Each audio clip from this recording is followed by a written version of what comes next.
hello YouTube. Welcome to the first best of one Theros draft I'll be doing. This is going to be on the secondary account where the only focus is limited. I'm not looking to collection build or do any of that. I just want to build the best limited decks and have fun doing so. I've also updated some of the recording settings since last time. This should be in a higher definition, and I've also tweaked a few of the volume settings. So let me know if that's working out better for everyone. And we're going to go ahead and use gold to buy in here. On this account, the only real use for gold is to buy into these best of one drafts, convert it to gems, and then we can use the gems for a few other things. But here, we're just going to use gold to buy into the draft. And let's see, pack one, pick one. Couple interesting things here. So our rare, Atris. This is fine if you're in blue-black. It's reasonable, it replaces itself, and a 3/2 menace body is good. But that's all, it's good. It's not a bomb or anything. Banishing Light, very nice premium white removal spell here at Uncommon. I like it a lot. It might be what we take here, we'll see. Mire Triton, solid black 2-drop. This is what you want your 2-drops to do. It comes down, threatens to trade with anything, and this helps fill the escape themes in that black wants to do, especially like black-green. And the 2 life can be relevant sometimes. We have Eutropia. This, I would almost argue, maybe better than Atris. Atris can draw you at least one card, which is nice, but Eutropia is very much a win condition. She can start throwing creatures up in the air, getting them in, making things bigger. It's fantastic. It's what blue-green wants to do anyways. At common, Omen of the Sea, probably best blue common, but we also just have a Mire's Grasp. And since we have a Mire's Grasp, and that is the best common in the set, we're either going to take the best common in the set, one of the 3 uncommons, or the rare. So with Mire's Grasp, we can basically ignore the rest of the commons. We know that we're not going to take any of them over Mire's Grasp. It's just a question of, do we want to take something over Mire's Grasp? And black is the best color. We are passing, one or two other. We'd definitely pass at least one other good black card and something that the bots might want to splash. This one's interesting. I think Banishing Light might just be the best card in this pack. It's premium white removal for 3 mana. You get rid of a permanent. Whatever is causing you the most issue. This can take care of gods. It takes care of a lot of different things in this set that might otherwise be hard to deal with. Now, you don't play gods very often, but this exiles an escape creature. It's very, very powerful. I think if I were ranking, Mire's Grasp, I think is, it's about Mire Triton level of power. Both of these are good cards that you want in your black decks, and they draw you to black, but they're not, bombs. They don't say definitely draft black for sure, pack one, pick one. And I think the other 3 cards here are very nearly the same power level. I think maybe Atris is just a hair below the Banishing Light and the Eutropia. And since we don't care about collection here, we don't care about just taking the rare out of pack one, pick one. And over everything, I think it's sort of between Banishing Light and Eutropia. And the fact that Eutropia is a gold card knocks it down just a little bit. Pack one, pick one. Banishing Light's great, works on a splash, and I think is what we just take here. Alright, things are looking pretty good with that. Rare's missing out of the pack. Out of commons, the Dreadful Apathy is definitely the best common in this pack. And so we have to look at Dreadful Apathy, and we should look at especially since Dreadful Apathy is on color with the Banishing Light, it's either going to be Dreadful Apathy or one of the uncommons. Prophecy's good. but it doesn't pull me into blue. Petitioner, I have actively not liked very well. And Slaughter Priest is a gold card, 2 colors that we're not in, and it's good in red-black sacrifice, but it's not really good elsewhere. So I think we're just going to take the Apathy and start with 2 white removal spells. It's a nice place to be. With that, we have another pick here, so rare and uncommon missing. Our 2 other uncommons are both blue. They're fine. Shoal Kraken's fine in a blue Constellation deck. It does help you draw deeper into your library. Looting is nice if you have some really powerful creatures in there. Seed God Scorn, I have not liked very much. It definitely wants you to be aggressive, but this is also 6 mana. I mean, there's a lot of other things I'd rather be doing for 6 mana in the set than just triple unsummon at sorcery speed. So I think I'm off of the blue cards here. Other cards in the pack, Daybreak Chimera, good white card. We do have 2 things that kind of help it, cheap enchantment removal, add to our white devotion. This is a good card, but I don't know if I want to take it quite this early in the pack. Dominable Will would be fine in a deck like this, but I kind of just like the Ichthyomorphosis. It's another removal spell, which means we would start with 3 straight removal spells, and that would sort of steer us in the direction of like a blue-white control deck. And I'm not looking at really any of the other commons in this pack, maybe the Thirst for Mating. So, but again, this is good. We do have enchantments, we might want it, but I think it'll go a little bit later than this. I don't want to take it pick 3. So it's sort of Daybreak Chimera we can add to the conversation. But this is more or less, just a combat trick that sticks around. Fine if you have enchantment build-arounds. We don't really seem to have that, but we do have enchantments that might enable it. I'd rather just take removal, and we start with 3 good removal spells. And I kind of like starting there in a draft like this. There is something to say to just stay on color, really cut 1 color in the first pack, but I think Ichthyomorphosis is just so much better than those other options that it's what we take here. Well, this pack is not really where we want to be. Best card in the pack by a pretty wide margin is the Acolyte of Affliction, but this is 2 colors that we're not in yet. We could take a flyer on it here. I'm not sold on Ichthyomorphosis, and the Banishing Light is splashable. We talked about that. Green-black is a good place to be in this format. It's very grindy, recursive. Don't like any of the blue cards here, not in the deck that we're trying to build. Sage is a little bit interesting if we wanted to lean into the mill, but we'll see if that comes back around. I'm not all for trying to do the mill stuff, although we have 3 cards that kind of set that up a little bit now. We'll see if it wheels, we can have another discussion on it. Then there's Return to Nature. Do we ever splash Return to Nature in something? In some blue-white? If we're white-green, are we happy playing a Return to Nature? Or are we more happy to try to splash the Acolyte? That's a really good question, and I'm not quite sure.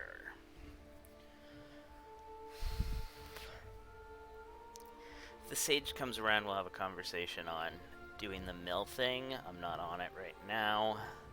It's between Acolyte of Affliction. It's a gold card that's, rather good, but very off from what we're trying to be doing.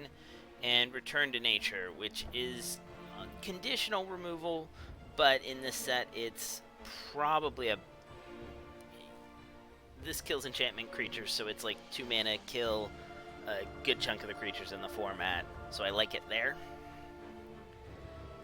So I'm going to take an Acolyte of Affliction, and we'll keep an eye on it. I just think it's so much better than anything else in that pack that we want to take it. Now, Warden of the Chain, another good card, but again, really not what we want to be doing. We don't have 4-power matter stuff. We have, we have some enchantment build-arounds. It's probably the best card in the pack, but not by much. The Loathsome Chimera is also a really good card, and it pairs really nicely with the Acolyte of Affliction, so I'm a little bit tempted on that interaction there. Caryatid, I'm much lower on than I was at the start of the format. It can enable you to do silly 3-color, 3, 4, 5-color things, and the way this draft's going, that might be what we end up doing, but I'd rather do Traveler's Amulet splashes. So we could take the Chimera and hedge the Acolyte of Affliction. Our white and blue cards here, Naiad's fine but replaceable, Omen is fine but they're all fine but replaceable cards. Flicker goes up just a hair because we have the Dreadful Apathy, and you can do a trick where you put the Dreadful Apathy ability on the stack, flicker it with Flicker of Fate, attach it to something else, and you still exile the thing it was first on. So that's something to keep in mind, but we don't have it. The Acolyte would also be nice to flicker, but we're not running Acolyte and Flicker in the same deck. So to me, we probably just take a Loathsome Chimera and sort of hedge on this Acolyte of Affliction that we picked up last pack. Some of this removal we can splash, but I don't really want to take any of the other ones here.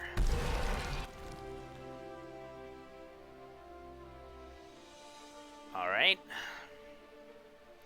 Again, white cards here, I'm not, like, these, all three of these, Leonin of the Lost Pride, Omen of the Sun, and Transcendent Envoy, they're all fine cards, but that's pretty much their ceiling. They're fine. You can do a couple things with Envoy if you have Commanding Presence or something, but they're not super exciting for me.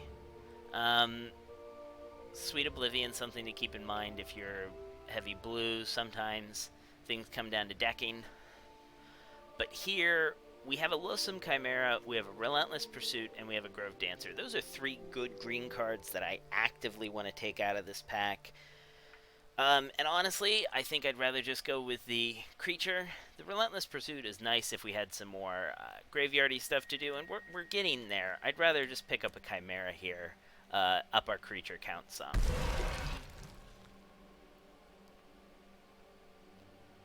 Alright, and here, it's a pretty easy Nessian Wanderer. This is borderline busted.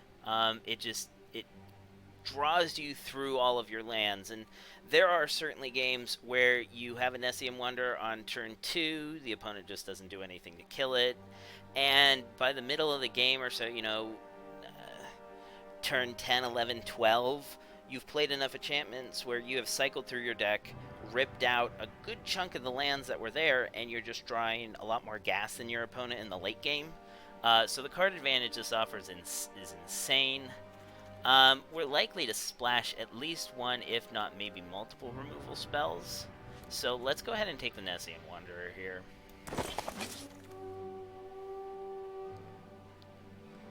Here, not much for us. It looks like we're getting steered pretty hard towards green, so I am going to pick up the Wolf Willow Haven. And if we might end up doing a little bit more ramp stuff in this deck. Only other card I'd even maybe consider would be like Portent, but that's red-black sack. We're very far away from that. Aspect of Manticore is red-blue. We're still pretty far away from that, so yeah, I just like the Wolf Willow Haven there.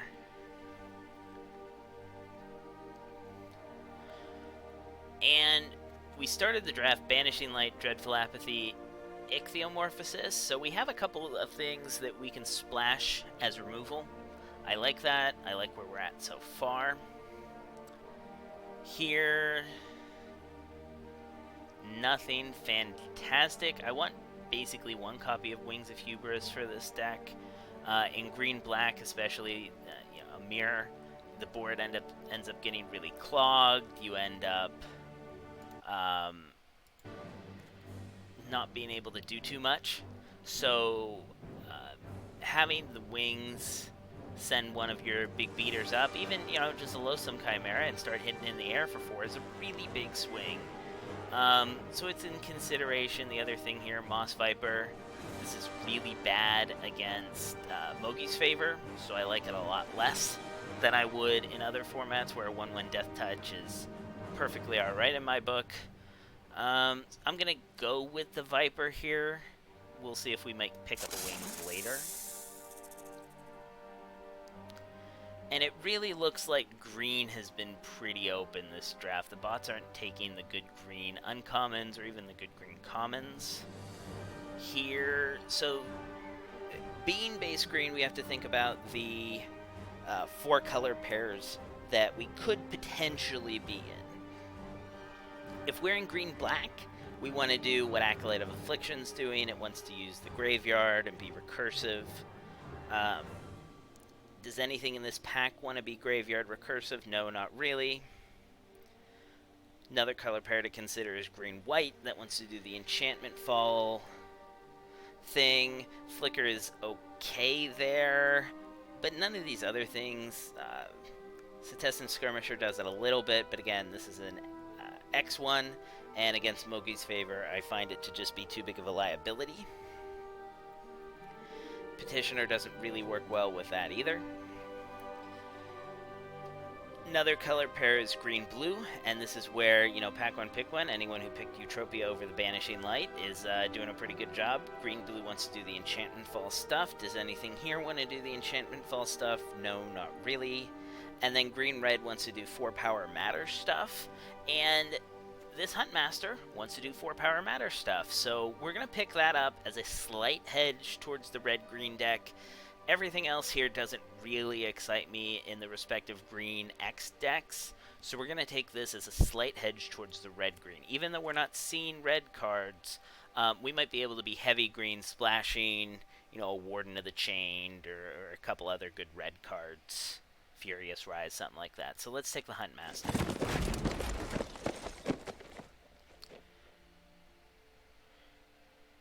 Here, again, we're thinking about those color pair options. I don't care about Plummet, so we're thinking for red-green, neither one of these are doing the thing red-green wants to do. If we're in green-blue, Seaguard does do what green-blue wants to do, so we'll take this as a slight hedge towards the green-blue deck. Really don't care about Inspire Awe. All 3 of these cards deserve to be here this late. There is something to say about Sleep of the Dead. The folks over on Lords of Limited talked a little bit about this deck, I think 2 weeks ago at this point. And they were doing it more of a red-blue tempo deck. And that doesn't seem to be where we want to be. We want to grind games to some degree, so I don't like it here. I don't like Chain to Memory, and I don't like Inspire Awe. This does do some enchantment stuff. We'll see if we can get there on just enchantment stuff, but I really don't think so. But we'll do it just to cut green. I don't really care too much. Flicker, fine if we're in the green-white build aspect. This does help in the red-green build. This can get something up to 4 power, so it's worth considering there. So do we take an okay trick in the red-green deck, or do we take a Flicker and maybe do some stuff with like a Dreadful Apathy or a Saga or something? It's close. Since we don't really have any red cards and we have 2 white cards that we'd like to run, I'll take the Flicker. And we get a last pick, Relentless Pursuit. Green is definitely a good color for us. We'll slam that. Alright,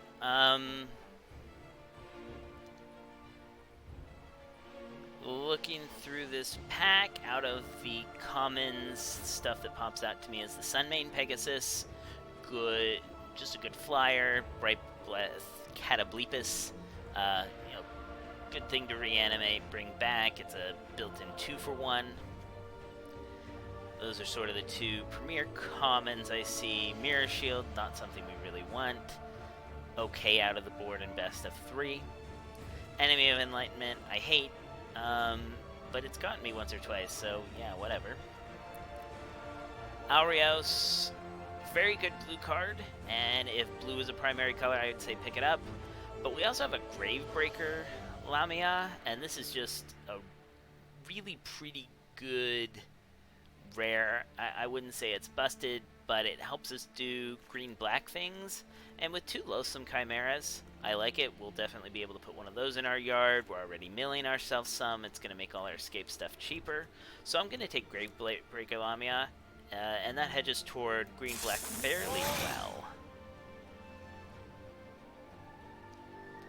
Alright, not much of a decision in this pack.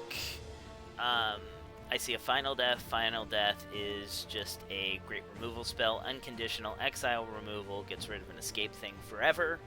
And we already have some reason to want to be green-black, so we'll just snap up the premium removal here. Premium, 5 mana, I know, but it exiles it. It's great. Here, great green card in the Hornbeetle. We're just going to snap it up. Liar's nice.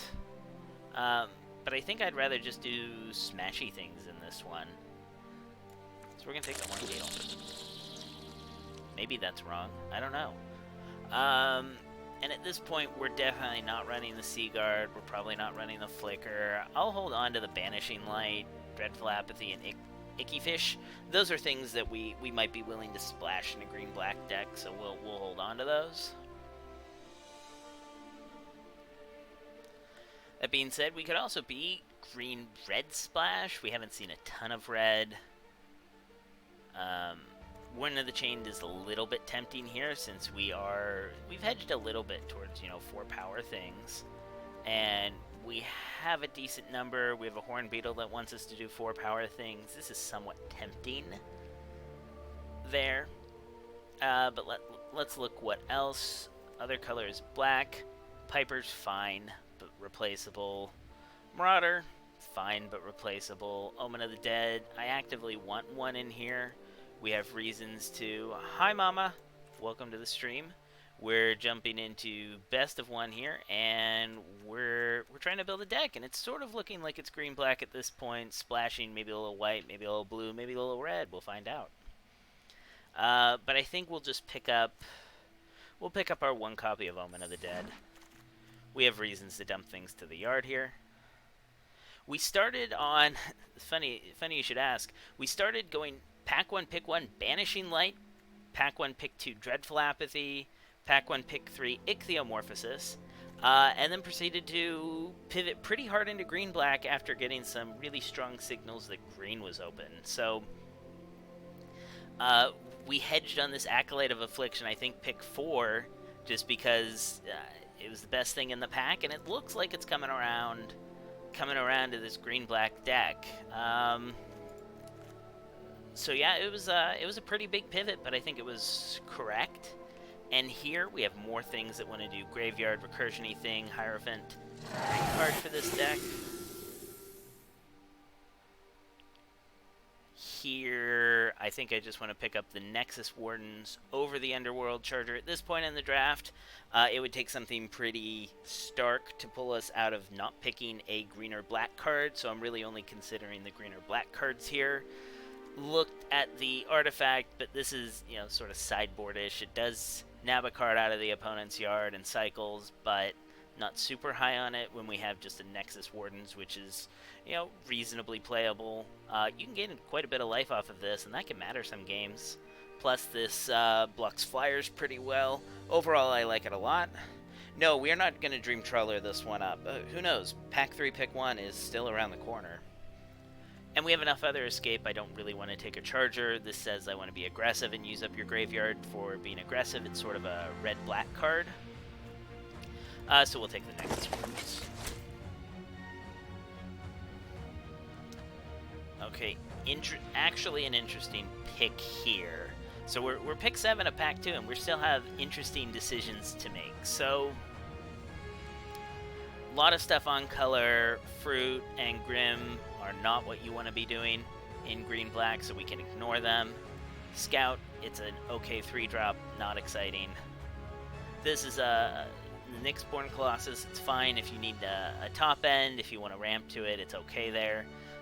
But you really want to give it Trample and Smash in, and it's vulnerable to the enchantment removal. If you spend 6 mana on this, and the opponent can fire off a Return to Nature, and it kills this, you're down 4 mana in traded cards, and that feels pretty bad. Grove Dancer, fine too. We'll take a look at our curve, see if we need 2s. We could use 2s.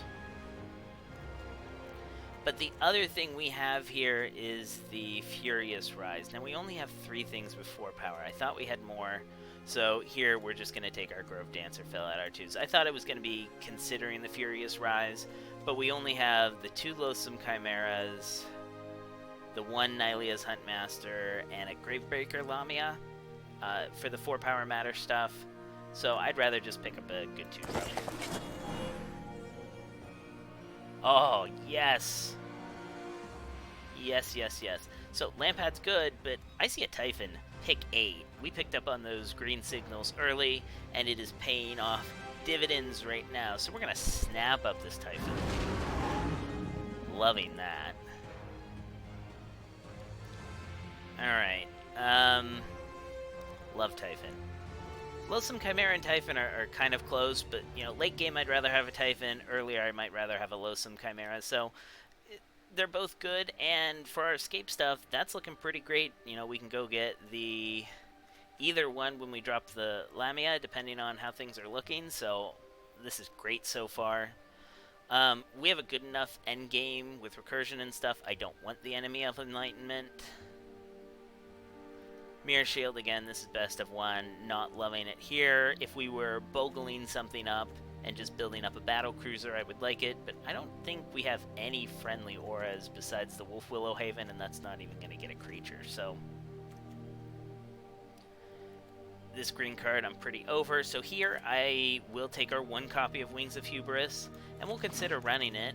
It's good to be able to fling something up in the air late. Pick up another Nexus Wardens here. Air defense is sort of established now. They're not going to kill us with flyers very easily. We'll cut green. Nothing else in this pack matters. Nyxborn Marauder, we could consider running, but I think we're just going to have better stuff than that. And I don't really want to gift as a trick, so we'll put that there, but we'll likely cut it. Moss Viper, I'm not running 2. And that. We did it! We ended up in black-green, and we cracked one of the top 10 most busted cards in the entire set that is exactly our colors. Works well with another rare that we picked up. Wow. Well, yeah. Oh, what's it called? The Temple Thief, and they just bogled that one up. That's funny. But yeah, there's no question. If Pelucranos wasn't here, the Ferrisbrand Brawler's great, the Nessian Wonder is great for our deck, but Pelucranos is busted, and we have ways to enable it, so we're snapping that up as fast as we possibly can. And with that, I think our green-black stuff is just so good, we don't really need the rest of this. We can consider, if we do anything, Banishing Light would be the one card we can consider splashing, so we'll keep that there just as a thought. But those other two are a little bit lower than what I want, and this deck is coming together really nice. If we're splashing white... Oh yeah, we could... if we were splashing light, the Bronze-Hide Lion's fine, but I'm not super excited. You really want this on 2. For me, yeah, it's between the Liar and Renata. So, Liar's removal, how are we doing removal-wise? What does our removal look like?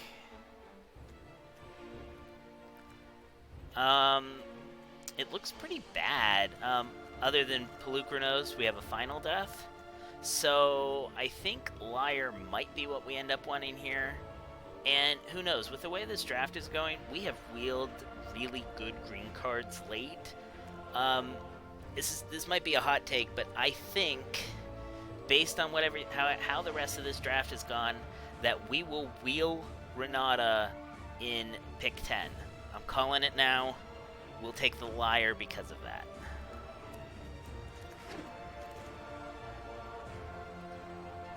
Pack is pretty empty for us.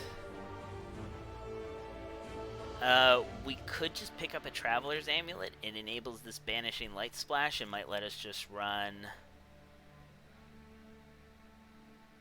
Yeah, we cut it. We were able to cut it reasonably well in pack 1. It was at, what was it?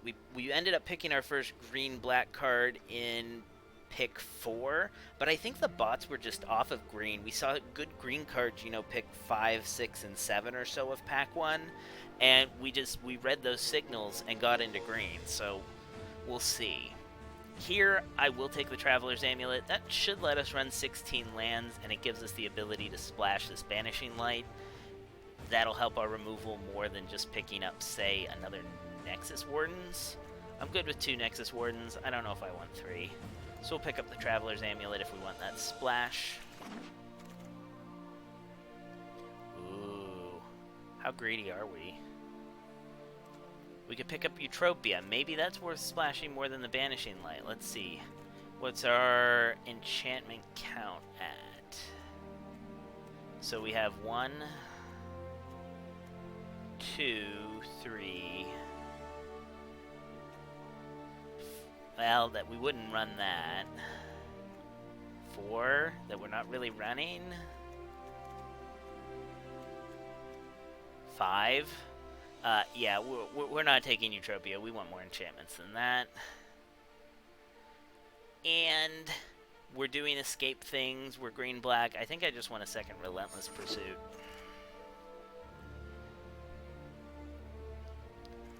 Alright.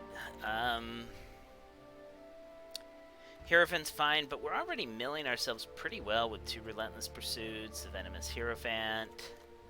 I think I just wanted to, yeah, I think I want to just take the Bad Breath Cow. And we'll probably end up running it. We even have a way to get it back once with the Omen of the Dead. I like it. Here, I like Forerunner, just a way to make all our stuff bigger. Not bigger, but give it trample. And if Pelucranos comes back as a 12/12 with trample, it's game. So we have a bunch of other things that are, you know, 4 power or so, and that'll let them smash in pretty effectively. We'll take a Scavenging Harpy. I don't think we run it, but we'll nab it up. Here, we only have 1 green card. We're probably not running it. Hey, look, Nessian Wanderer again. That's pretty fantastic. Do we need a 2 or a 4? Yeah, I like just getting another 2 in here. And, aw, the Renata didn't wheel. I guess the bots, you know, at least 1 bot was looking at green, so a little sad. We'll take this, probably just sideboard it. I think this is the deck here. Doesn't matter. Pick doesn't matter. Doesn't matter. Doesn't matter. Okay. Bunch of cuts to be made. And not loving the Moss Viper. We got 2 of those early. We got some big fatties. I kind of like the training. Think about the Wolf Willow Haven. Is there anything I'm not happy about running in here? I'm not happy about the Nyxborn Marauder. I'm not really happy about the Huntmaster.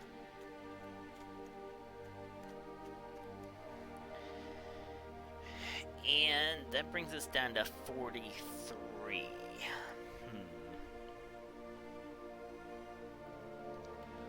So, I kind of feel like we might need wings.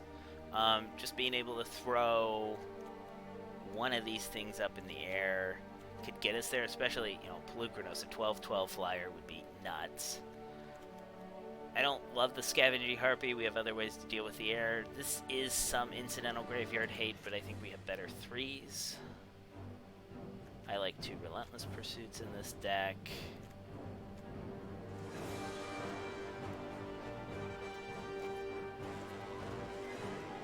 other things that we would be willing to cut. I like all our 4s a lot. I like our 5s. I like our 6. Our 3s, I'm good with 2 of those. Good with 2 of those. So the question is, do we run Banishing Light? Do we feel like we need to run Banishing Light? Because what we could do is, you know, cut Banishing Light, cut Amulet, deck. Run it like this. Is Banishing Light good enough to dictate the splash? And furthermore, if we're doing that, do we want the Wolf Willow Haven? We're not really doing ramp stuff. I mean, how much is Pelucranos to escape? 6? We don't really have a reason to even get up to 6 all that fast. It is an enchantment fall for, like, the Nessian Wanderers. This is digging us through. So I don't even know if we want Wolf Willow Haven. And if we're not running Wolf Willow Haven, what are we running? Maybe we just bring back a Viper? Bring back Viper? And run it like that. We could even consider skimping on land since we have the Wanderer, but I think 17's fine here. We're going to mill over a bunch. Yeah, I like this. So, we didn't take the rare pack 1, pick 1. Pack 2, pick 1. We picked up the Gravebreaker Lamia and Pelucranos, so we've actually assembled a rare, mythic rare combo here, and that seems super sweet. Let's run it like this. This account doesn't have any special lands, but we can change. No rat sleeves here, but we'll run our cool World Championship one. And oops, we don't want Banishing Light to be the title art anymore. We want it to be Pelucranos. And now for a deck title. It's sort of zombie-esque. What's a zombie Hydra?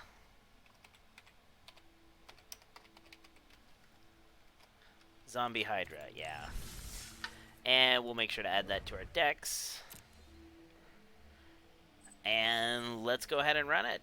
So let's see how busted Pelucranos is. I've seen people face this card. I have never faced it, and I've never had it. So I know it's good, but we'll see just how good it is.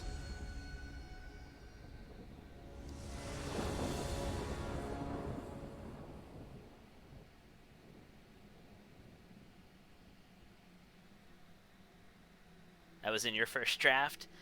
Probably a pretty good draft then. Yeah, Pelucranos does everything this set wants to do. It's recursive, it's big, it's grindy. I love it. Little bit awkward we don't have a 2 here, but we for sure have a 3-on-3, and then we can proceed to try to find more, and we have some good answers. So let's go ahead and keep this.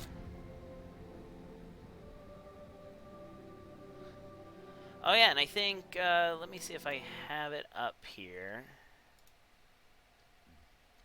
Yeah, here it is. Here is the 17 lands draft for this deck.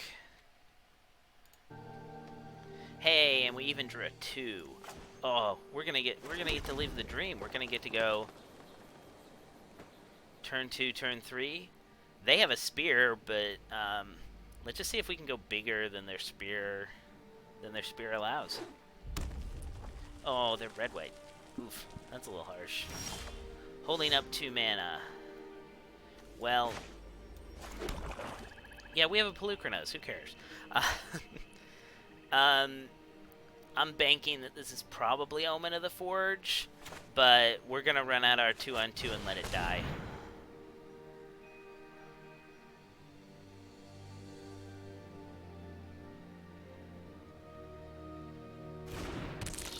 Yeah, we have a Hulk.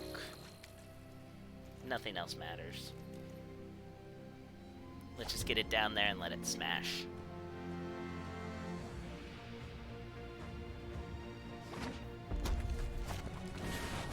Oh, alright. You know, if they want to use Banishing Light on our 2-drop, kind of fine with that.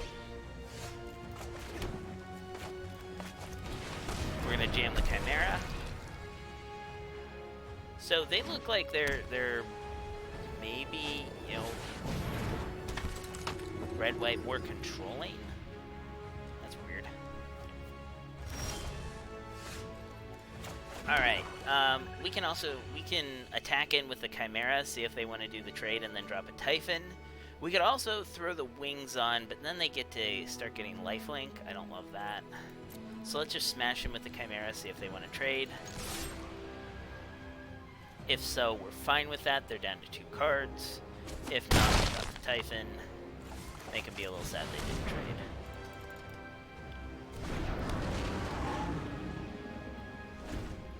Yeah, they're going to be really sorry to have played that Banishing Light on a 2-drop when we have Pelucranos out there wrecking their face.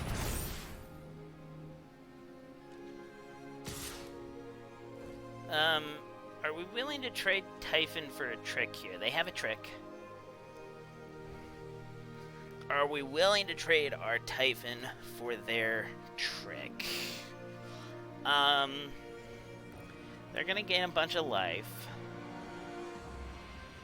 It does have escape. Is there any way they can make it not have escape? No, so yeah, let's get the trick out of their hand.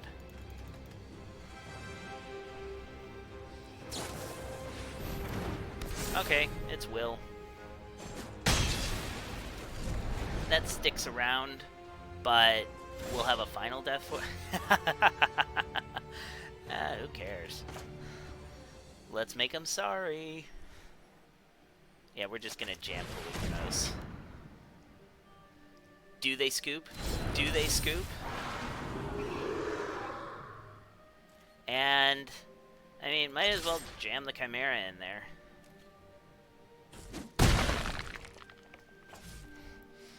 Hopefully one more land and we get a final death.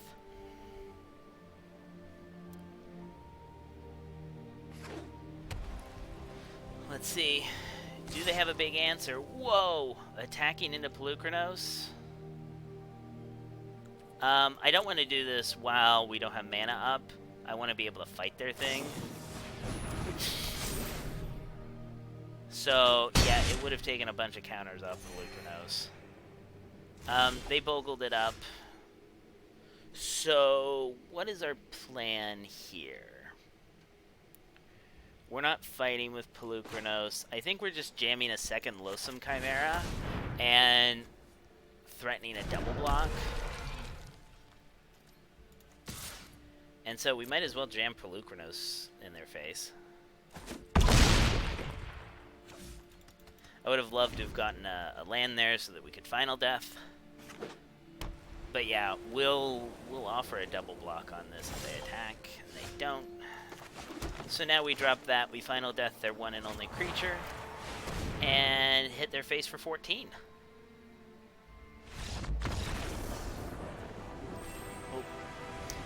Ability on Pelucranos, we'll take a quick look here. It is, I think it's 1 green-black, Pelucranos fights target creature. It might be target creature you don't control. Fights another target creature. So, I mean, you could fight your own things if you ever wanted to. I don't know why you would. Yeah, and if damage would be dealt to Pelucranos while it has a +1/+1 counter on it, prevent that damage and remove that many +1/+1 counters. So, we didn't even need the fight ability. It was good enough. It's basically a vanilla 6/6 there for 4 mana. Not busted or anything. Alright, we beat a Shadow Spear. Maybe that's one of the best pack 1 pick ones you can get in this whole set. It's colorless, it's life gain, it's one of the ways that you can actually shut down a Dream Trawler. Kills gods, it's sweet. And we beat it. Oh. Yeah, they should have held on to the Banishing Light. We would have had a really, pretty good start. But yeah, they used Banishing Light before Pelucranos came down. Oh, if we had anything besides the Synthesis and Training as the 2-drop, I'd keep, but we'll mulligan that. And we don't get a play till 4, but I'm willing to run those odds.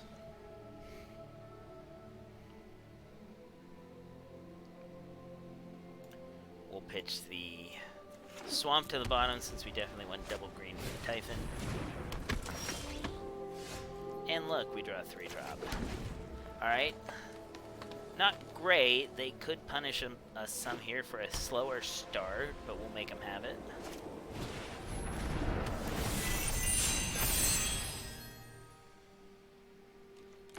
Alright, opponent. You're doing it, you're doing it. Come on, 2-drop. Too easy. Yeah, it doesn't block here, but it plus the Nexus Wardens threatens to trade for that. And this can block something else if they play it. Maybe they're out of lands. Maybe they kept a 2-lander. And maybe we'll be able to stabilize here.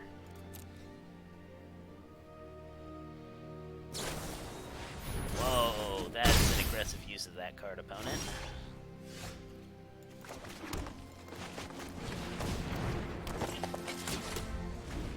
That is a very aggressive use, just 2 points of extra damage. Wow. That has flash. Yeah, they're definitely not playing optimally here. This opponent's in bronze. And we know they're out of mana, so this is just a free block. We want to only do this once we have some stuff in the yard. And we could Hierophant here. That puts some stuff in the yard. Sets up our later turns, threatens to trade with anything, but we can also just Typhon here, and that threatens to trade for the Wayfarer Find. And we can get the Typhon back with the Acolyte later if we need to. Opponent's on the mono-white path here. Okay.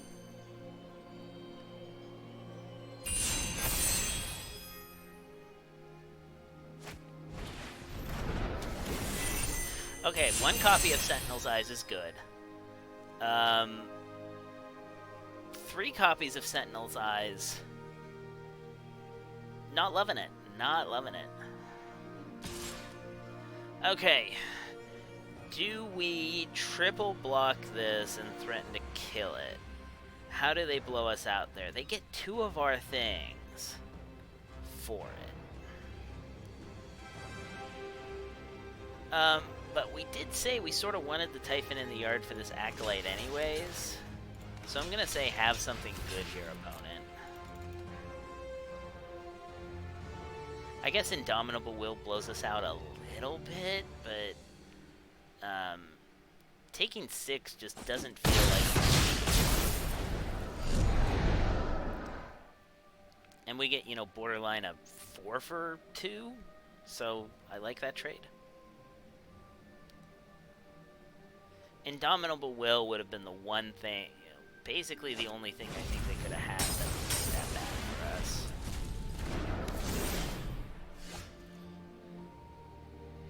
And here, I think we just Acolyte of Affliction, bring back our Typhon. Tell the opponent they have to deal with our recursion or lose.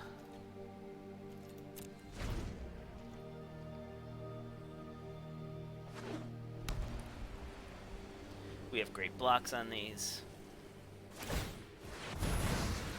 And if we can find one more land, we have a final death for something that's big that they play, so I'm liking our position here.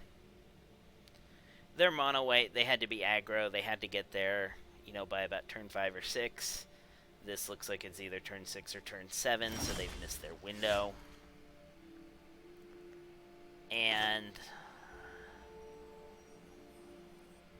I like just slamming a Typhon here.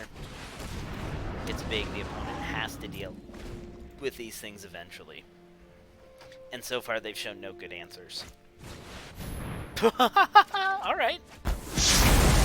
They showed a good answer.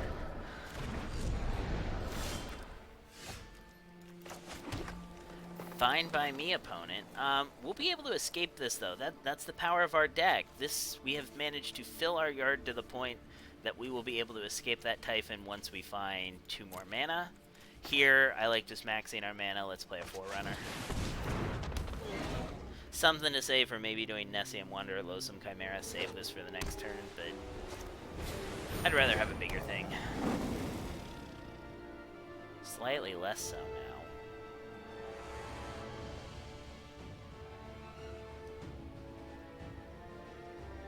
Looks like they're going to bring back a Sentinel's Eyes on their 3-1.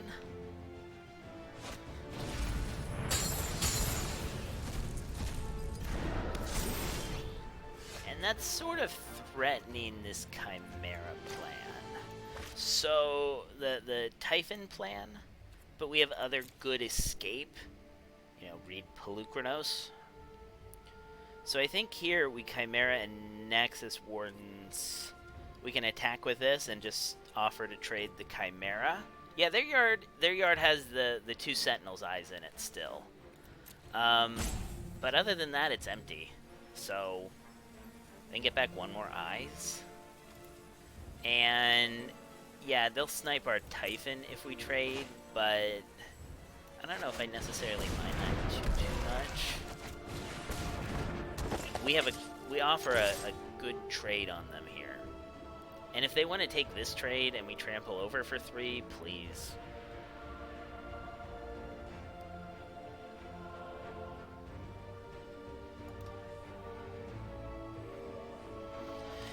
Eyes, it's just 2. Exiled 2 other cards. So yeah, they get to snap off the Typhon here, but they don't know we have a Pelucranos still waiting around the corner, so it's not great. It hurts our plan a little bit, but they have 3 Eyes sitting in their graveyard and no other action.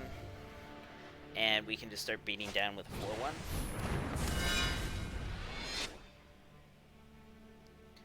They can escape an Eyes onto it, make it a 3-4. Our Chimera still attacks through, and then we can drop the Hierophant to block if they don't take that trade. But they have eaten through all their resources, and they are top decking, and we have unconditional removal still. So I like attacking him with Chimera first. We know they don't have any tricks or anything. If we Liar, we could play the Liar out. Their Daxos can attack us. We could do that and Wings, but then we're taking a sure 3. We're at 13 though. So yeah, let's go ahead and just get Liar and Wings down. We can drop the Hierophant next turn.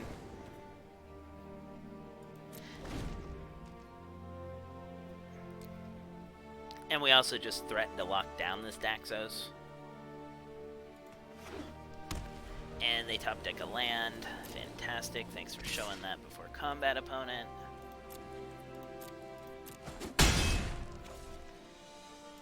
My turn. We get a land. If we do this, we could also equip Wings. We know they don't have anything, which means we can just straight up do this.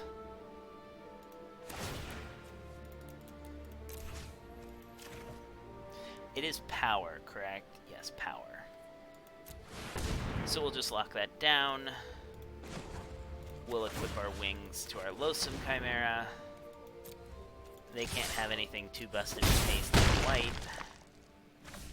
End the turn there. And we have 2 pretty good dancers for anything that they play, so they'll get to keep gaining life with Daxos, but that's not too big of a problem.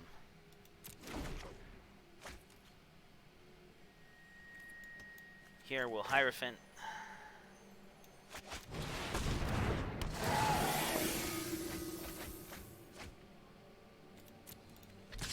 Attack in with our 4-1 flyer. And we'll get a Viper down. Threatens to trade for anything. Just as well as the Hierophant here.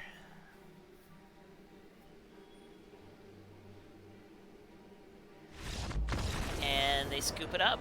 Yeah, that... Moral of this story, don't run 3 copies of Sentinel's Eyes. Diminishing returns, as we saw there.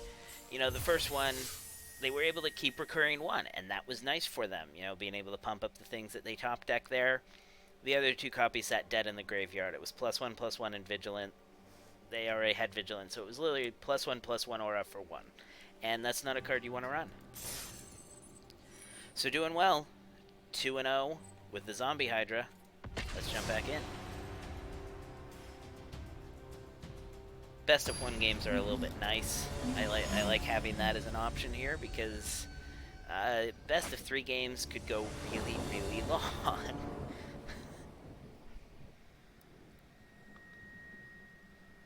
Just get to invite folks to Ryan's stream.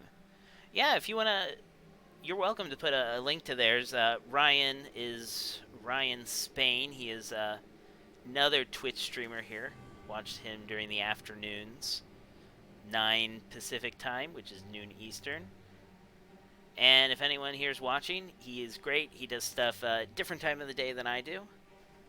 I meant Bad Oppos. Yes. Oh, yes. I wish we could invite him there because those were classic mistakes that, you know, you just shouldn't be making. Anyways, on to this one. We have I like the keep here. We have a turn 1 Moss Viper to stymie any early aggro, and we have a Nexus Wardens on 3 with 1 more land. The opponent's going first. We have like an 83% chance to hit that land.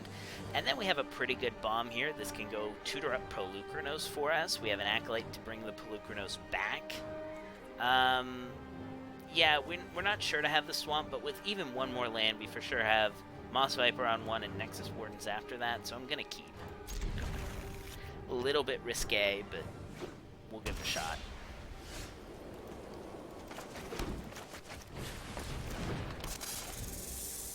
Yeah, and I think we're 83% to draw land 3 by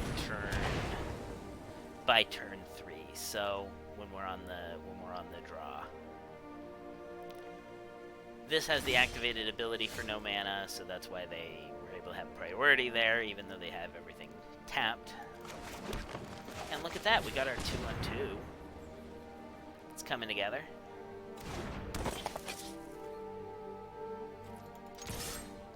Get in there for 1 death touchy damage. The snack.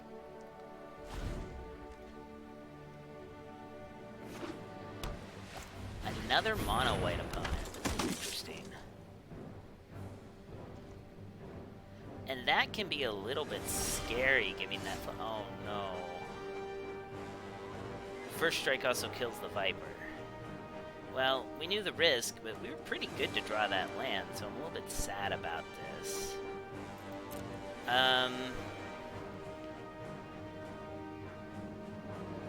They'd have to trade a trick on this. And if they give it flying, it doesn't really matter. They won't take the trade. So yeah, let's just get in there with the Viper. They'll likely just throw that thing in the air next turn anyways.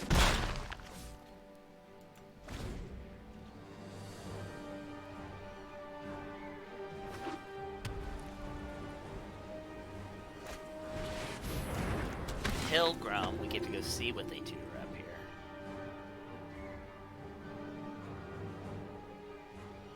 So they're likely gonna go find like a Dreadful Apathy. Sentinel's Eyes. Well, I guess if they want that favorite of Iros to just start smashing in, that's fine.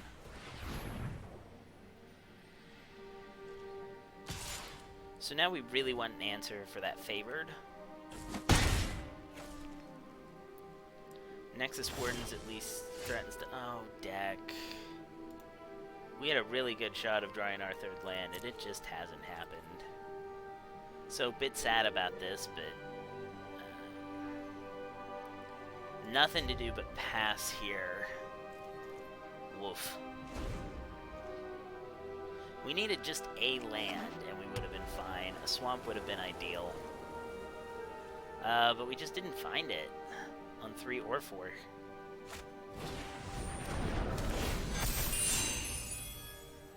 They get to hit us for 6 in the air here.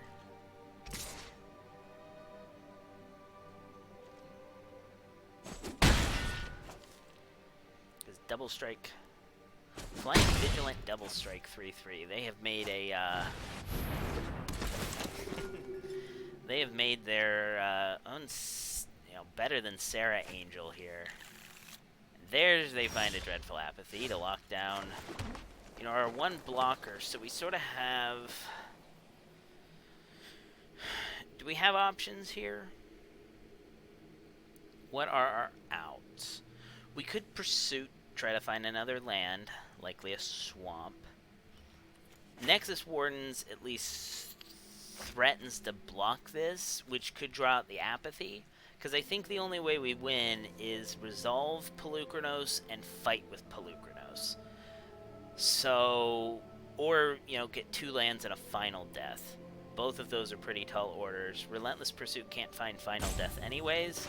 They'll have to lock this down or it lets us stabilize. So let's go ahead and Nexus Wardens.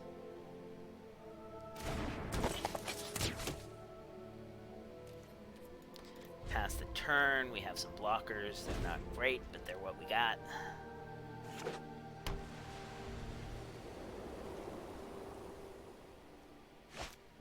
Yep. So we lured out the Dreadful Apathy because we played a dude with Reach that threatened to at least block fairly well. We take 6. We can't take that if they can give it Double Strike again. Here we have to Pursuit. We really needed a land there. I don't even think with Polukranos we get out of this. Oh, and the Final Death goes to the yard. That was one of our big outs. Do we have a creature in the yard? No.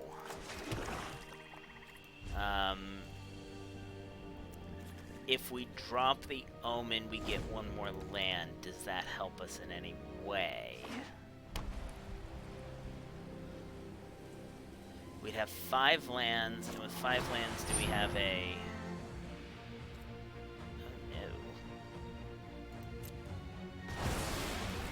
Oh, no. They don't know how to use the Flicker of Fate trick.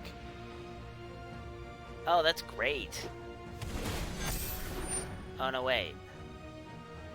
That just gets them lethal. The enchantment fall. Alright, good job, opponent. I thought they screwed that one up, but clearly they haven't. And they still have to attack with it. So there's that out. Maybe they skip their attack phase.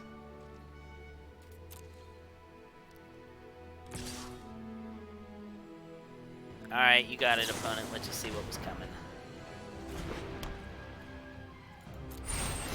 Oh, wait! It doesn't lose its abilities. We still gain life.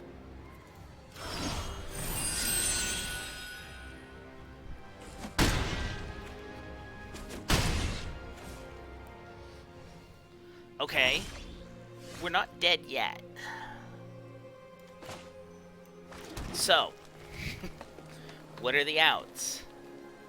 If we drop another enchantment, any enchantment, it gives us another enchantment fall trigger. And that was their way of winning. It would buy us 1 more turn. Gravebreaker has lifelink, which would help stabilize us for future turns. So let's go ahead and Gravebreaker. It'll gain us 2 life. Oh, no, it won't. They exiled in time. Boo. I thought we saw a line. Now let's see what was coming. We could show them anything we wanted. Yeah.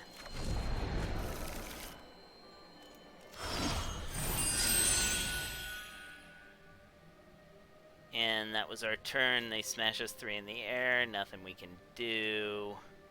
We'll send. Maybe they block poorly. Who knows? And they take it, and that's game. We could have let them try to swing all, but this opponent looks like they actually know what they're doing. So not too sad. We weren't giving up. We weren't giving up anything there. Alright, well, land didn't come through for us. I think by turn 4 we're close to 90% to have drawn that land, so just variance. That's magic. What are you gonna do?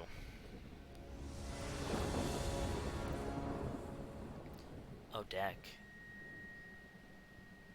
You're doing it to us again. I like it because we have the Relentless Pursuit. We have turn 1, turn 2. And I'm not gonna be Roddy. I'm not going to let that pass result dictate what we do here. We're 83% chance to draw the third one by turn 3 to be able to Relentless Pursuit. That gets us the fourth. Lets us have Polukranos on 4. I still like it. We're keeping it.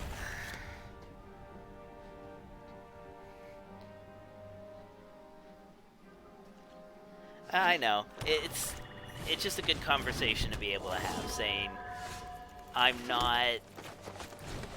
know it didn't work out last time, but the math said it should, so... We still have 2 more draws to hit this land.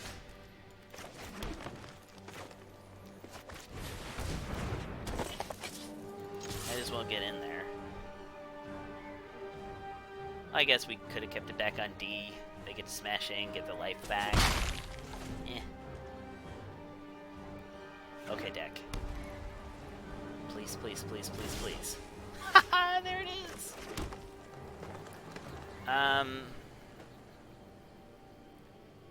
We could Relentless Pursuit for our 4th land. That, I think, is a fine thing to do here. Or we can just lose some Chimera and give them a target for this removal that we're pretty sure they're holding. I'd rather they use the removal on Losum Chimera than about anything else, so yeah, let's just send out a Losum Chimera. And this time I'm not going to attack with the Viper. I'd rather just trade it for the Eidolon. They'll have to deal with it eventually.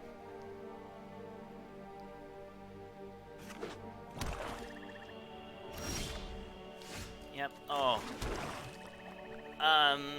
They could have Exile removal.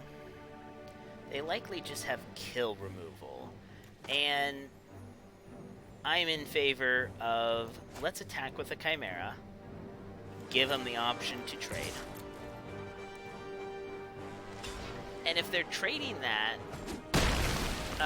they likely don't just have an aura to kill Polukranos, so let's send it out there. Make the opponent have a response, and we have the Acolyte to get it back if they can just kill it.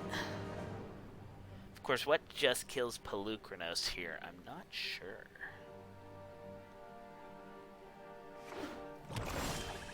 They could have a final death. So let's... If we play the Horn Beetle gets a counter on it, but we don't get anything else. If we Relentless Pursuit, we can get our 3rd land and then Horn Beetle. I like that. Our 5th land. Or we can not hit the land. Well, that felt bad. Let's get in there. We're still doing well. We dug through a bunch of not action. These are fine, but they're not doing what we want right now. In order to hit this 5th land, we don't really need the 5th land, but it could enable a double spell.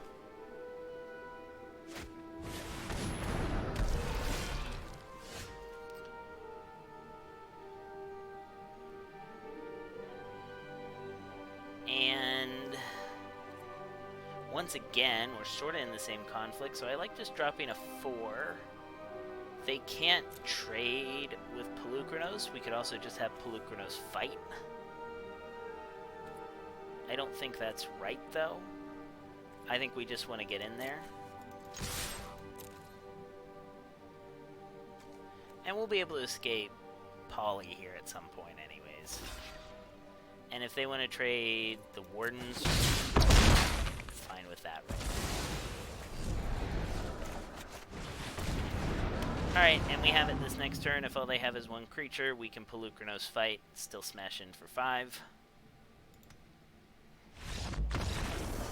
And the opponent sees it as well, scoops it.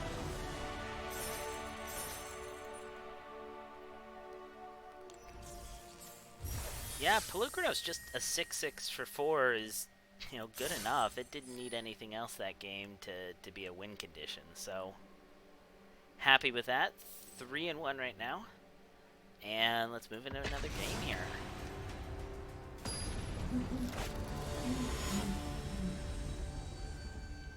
Guru Island. That's a cool reference. Cool reference, opponent. Oh my gosh. We don't have a 2. And we're going first. So this time, this 2-lander, I want to mulligan it. This one I like keeping. And I think we just send Bad Breath Cow to the bottom.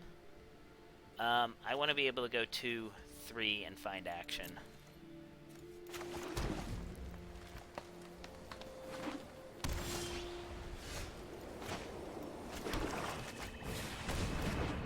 And who knows, maybe we'll find an enchantment creature here. Off of this. Wings. It offers to just sit up there. I think I'd rather just run this pursuit here. And let's get 2 good cards off of it. Mill over an escape one. We lose our final death. No sense in attacking here. So, rip final death, but we got a Typhon coming now. We have a Hierophant to help fuel the Typhon escape. Alright, opponent. That's good. Okay, so we got Swamp. So we could just play a 4, but here they have a flyer that's drawing them cards. Let's run out the Viper. It's Wings of Hubris. Let's equip Wings of Hubris on our 1/1. And might as well get in there with the 1/3. It's not blocking anything this turn anyways. And now we're threatening to trade our Moss Viper for their Aura'd Up Envoy. That's not something they're going to want. We're stopping this attack. I like it.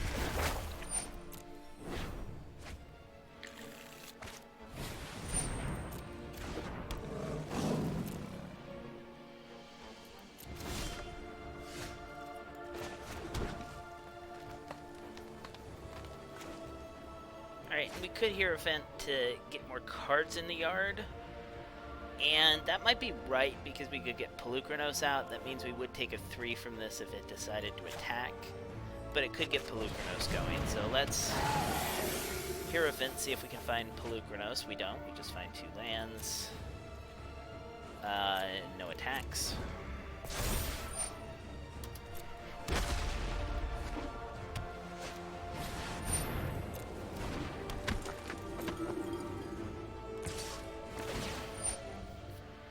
So they're attacking with it.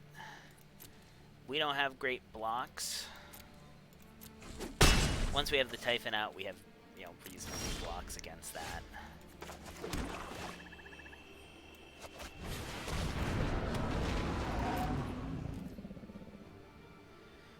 We could attack in with our Death Toucher, but that's also going to hold back. What's that holding back? It's not really holding back anything at this point. If we attack, it just trades with Glory Bearers, though. And maybe that's fine. They're running the Elspeth Conquers Death sleeves. Does that mean that they have Elspeth Conquers Death in their deck?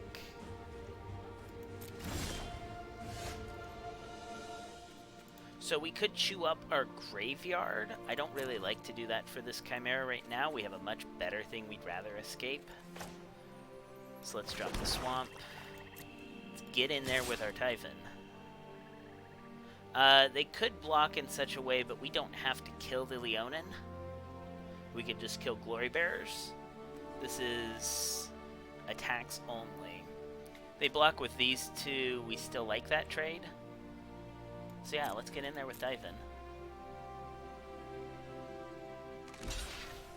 Yep, they're doing what I thought. We'll go ahead and take out the Glory Bearers only.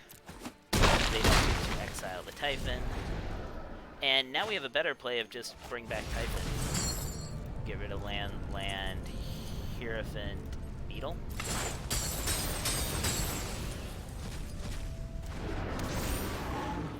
And we can even equip it with the wings and smash in 7 in the air. That's a clock for the opponent.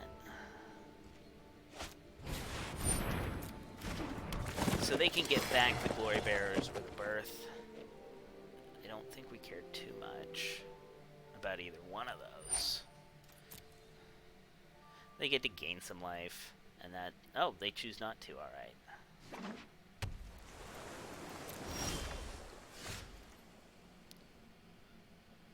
So, I like equipping up Cetizen Training on the Typhon. We get a land. Oh, we don't get a land. 3 action cards to the bottom, alright. And we get to draw a card. Hey! Alright.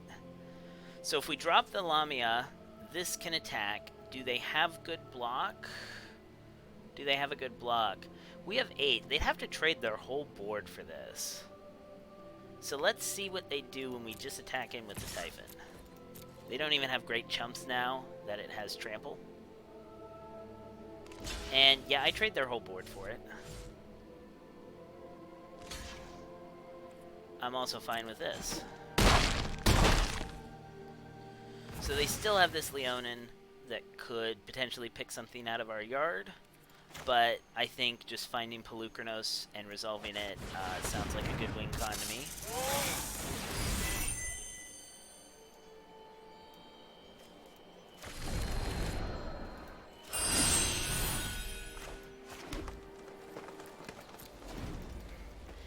And let's bring Pelucranos back. Yep, alright. Scoops it up. The rare into mythic rare combo was too much for this opponent.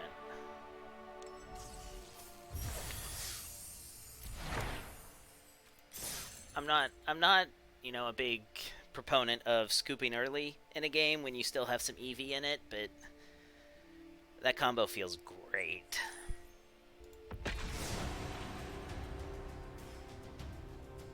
Maybe this deck should have been called Go Fetch, because we actually get to fetch Pelucranos out of our deck. It's a Hydra, sort of like a dog. Yeah, it was a stretch. Yeah, we'll keep a 3-lander with action on 3, action on 4, and action on 5. Loving this. Action on 2 now? Wow.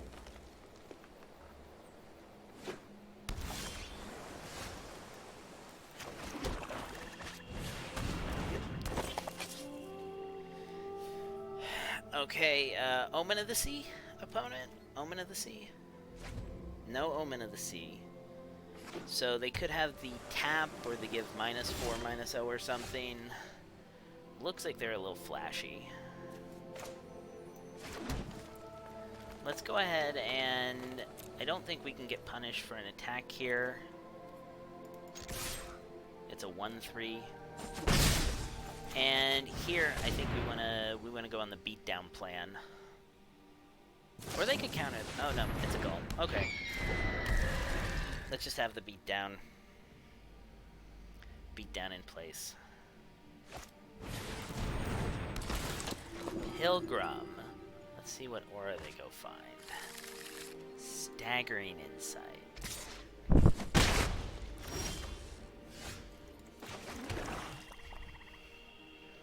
Alright, so we can do the thing again where we wings our thing.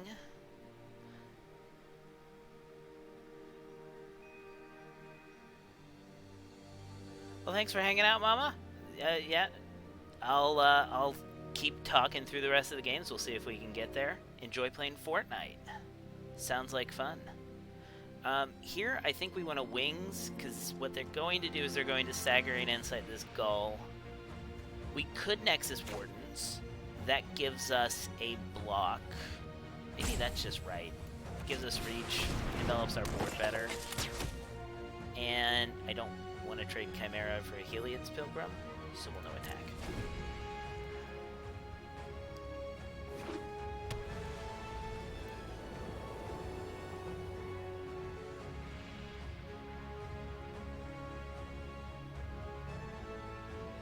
We have our Reacher to block this staggering insight on the Gull. They'd have to have some other trick to make this bad for us if they want to attack, and they don't. It's fantastic. We could make another threat, but here I think we're just going to Gravebreaker and go find Pelucranos. Actually, hold that thought for a minute. Our graveyard's empty, but what we can do is Gravebreaker, find Pelucranos, dump it into our yard, and then Acolyte it back to our hand, and Omen of the Dead it back to our hand until we're at such a point when we can do that. So yeah, let's just Gravebreaker Lamia. That card's good. They can't have counter magic with a blue and a white up. And we get a whole bunch of triggers doing so. We gain some life, we get to go find a land, and we're going to dump a mythic rare into our yard off of a rare Enter the Battlefield ability.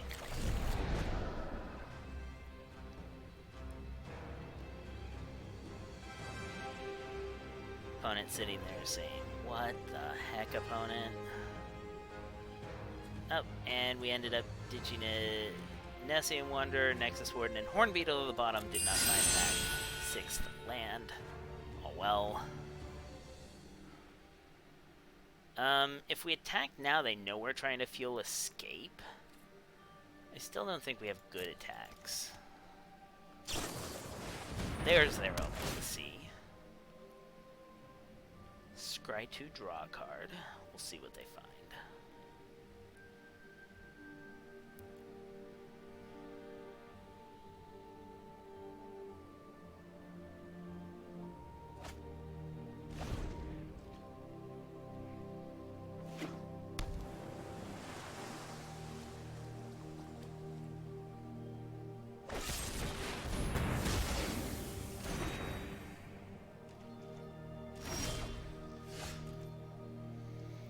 Okay, so now Gravebreaker went to the yard. That's sad.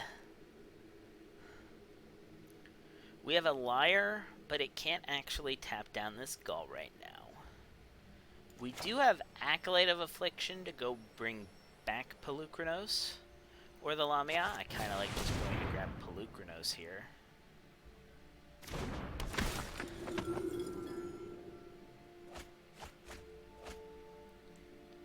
It's a great card. We could also use the Gravebreaker to dump in another escape card. Pelucranos is 6 to get back. If we get the Lamia, that's just a good play next turn. If we get Pelucranos, we get to play Pelucranos. It costs 4. We can't have the ability ready. This is a tough one. Do we want Gravebreaker or Pelucranos? Gravebreaker or Pelucranos? Gravebreaker helps fuel the yard a little bit more. Pelucranos is just busted. Oh, let's just grab Pelucranos. We also have an Omen of the Dead to go get back the other one here. Here they know what we're doing, but we'll attack in with the Chimera. They'll trade.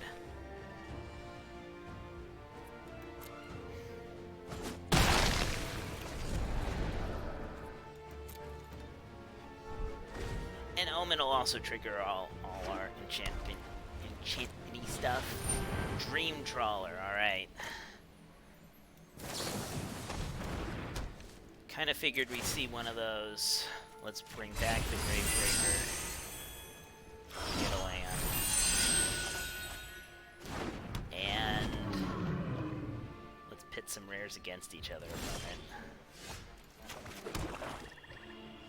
So we can lock down Trawler with our Entrancing Liar, and I like that here. We'll drain them of cards. And we have exactly enough mana to do this if we stop exactly on their upkeep before they draw. So, combat, we don't have attacks. End turn, on their upkeep, we will pay 3.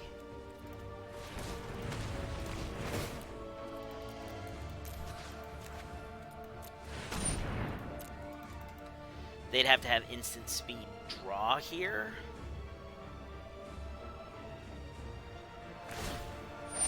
Alright, they pitch a card to give it hexproof, but they did pitch a card. And Dream Trawler is tapped. So we're not taking that this turn.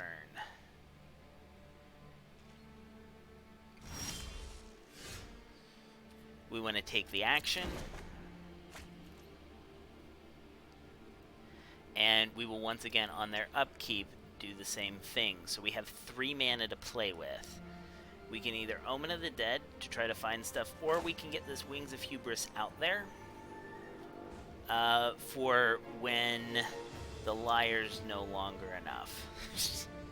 Yeah, we're pitting a mythic rare against their pseudo mythic rare, and we're gonna hope to get there here. We'll play the Wings. That is another answer to what they have going on. We still don't have attacks. End turn on their upkeep.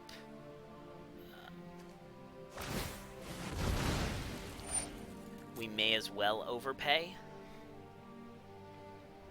We could have equipped the Wings somewhere.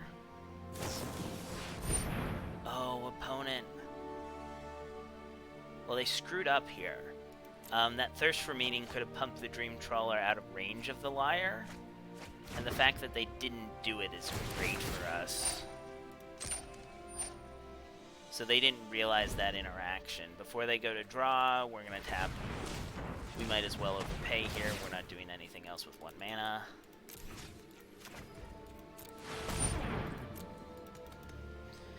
Even if they have a draw 1, it doesn't get them there.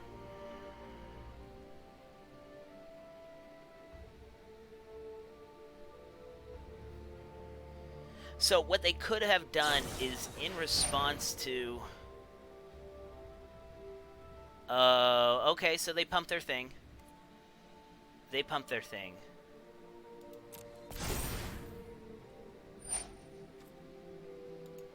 Yeah, that works, opponent. Alright. So they had pump. A little bit punished for running this Wings out there. And now we're going to take a hit. Real possibility of them decking still here.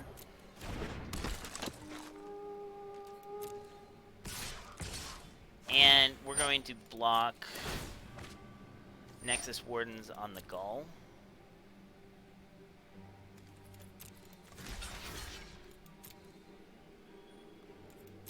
Alright. So what they could have done there is, in response to the Liar activation, use Thirst for Meaning, draw cards. The Dream Trawler would have been pumped and it would have worked similarly to using this Blessing. Now they can give it protection. Protection isn't going to do anything against this Liar.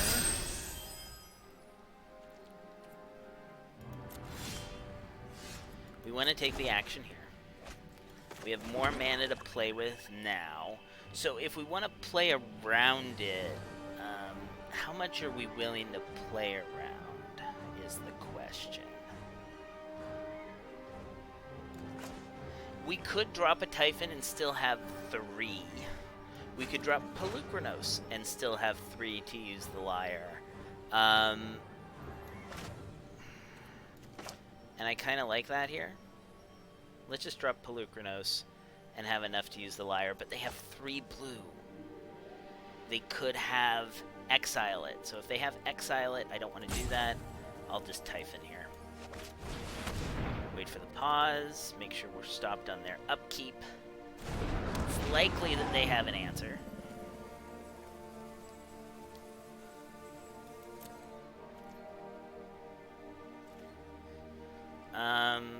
We do...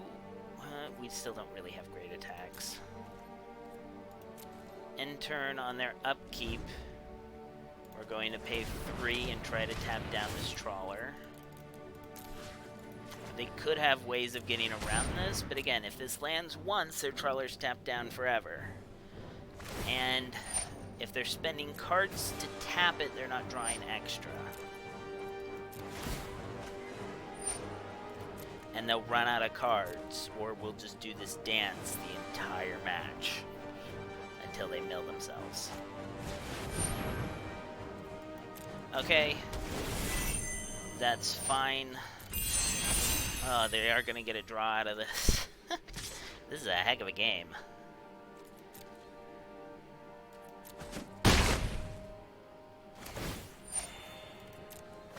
They get to draw a card.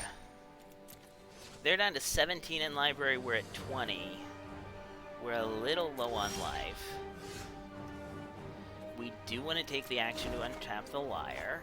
And now we have a final death. That doesn't answer it, but it's another close to answer.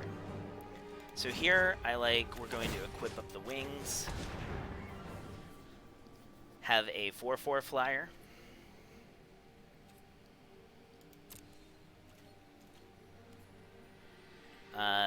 No attacks here. And turn. And upkeep stop. Oh, darn you, upkeep stop. No, it's okay. We hit it in time. We can still do 1, 2, 3.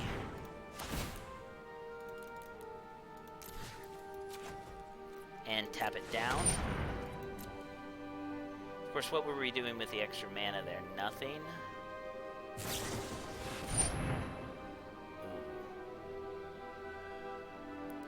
So now we are probably cracking the Omen. Though they're gonna get really close to decking because of all this. So they have a lot of card draw to back up this Dream Trawler.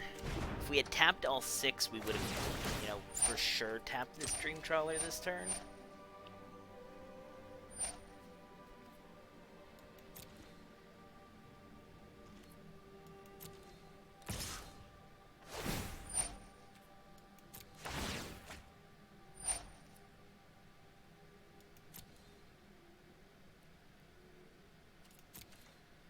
So we can't take 8 because they can give something protection to get through our defense.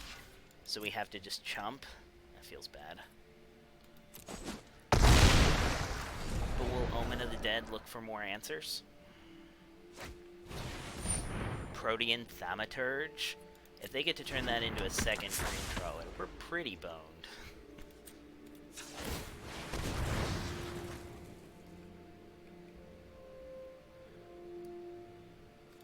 And don't... Chimera's not even a great answer here.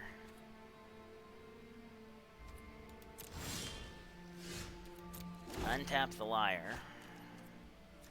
Play the Swamp. They don't have the ability, so here we'll Polukranos. And equip the wings to it.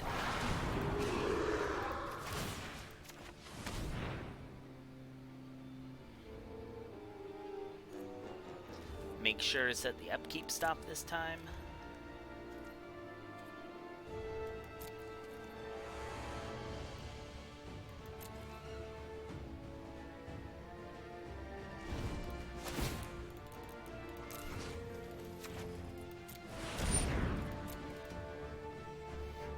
They're down to 12 in library. We're at 18.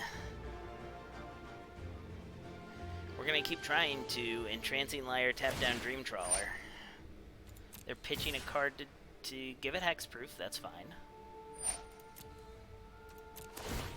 The thing we're a little worried about at this point is the Protean Thaumaturge. They get 1 enchantment. They turn that into another Dream Trawler. Stern Dismissal bounces Polukranos. That's not great. Not an enchantment. Naiad is an enchantment. And I think with that, we're dead. Oh, opponent.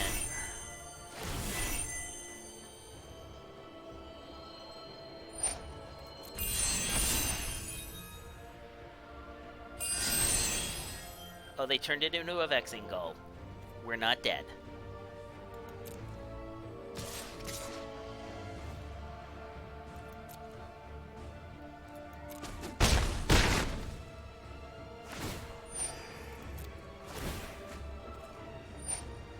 They're down to 10 in library. My turn. Untap the Liar. Test and training will draw a card. So what do we have to do here is sort of the big question. How much damage can they get through? They can get 3 through for sure.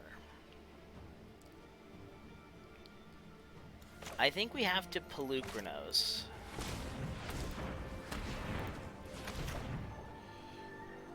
It doesn't keep Final Death open this turn, but we can Pelucranos, Wings Pelucranos.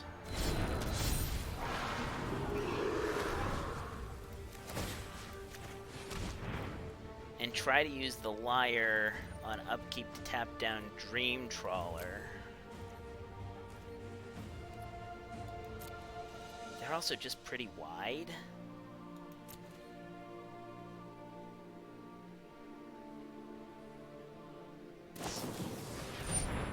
And they managed to have another Vexing Ball.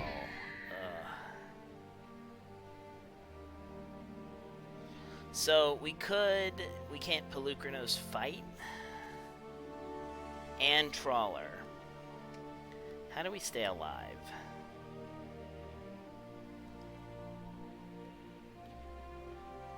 We can Pelucranos fight the Gull.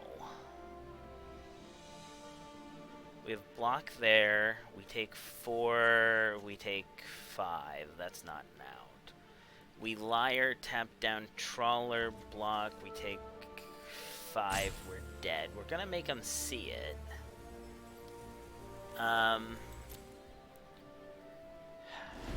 Either way, we're equally boned. So let's do this tap down Trawler. They just happen to have the card draw spell when they needed it. And they had Omen of the Sea. We're just gonna scoop. Alright, opponent. All the card draw, Dream Trawler, Flashing Gulls. I feel like we were really close. They just had just exactly what they needed when they needed it. We put up a good defense there. That's about as good as you're gonna do against a Dream Trawler sometimes. We had ways that we might have been able to get there. Didn't quite come together, but it was a real good fight.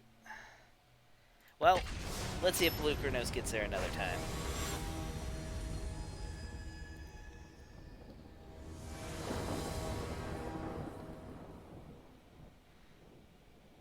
Ooh, a bit slow. Don't have anything till 4. The opponent goes first, but we have a lot of recursion here. I think we keep. We're likely to draw 2 or 3 drop here. Not lands. Not lands, deck. Not lands. I'm glad our deck has a sense of humor, because that is a 2-drop. Just happens to enchant a creature.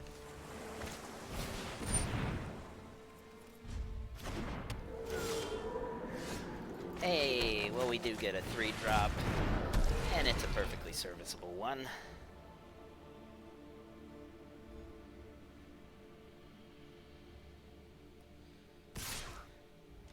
I'd rather attack. If you want to trade damage opponent, I'm all for that. Second Naiad. So we could attack. Trade Acolyte it back. We could Hierophant. Hierophant blocks both of their things pretty well. The question is, do we attack? And I think we do. Let's see if they want to take the trade. They want to take the trade back. So let's just Hierophant here. Threaten to escape it. Naturally.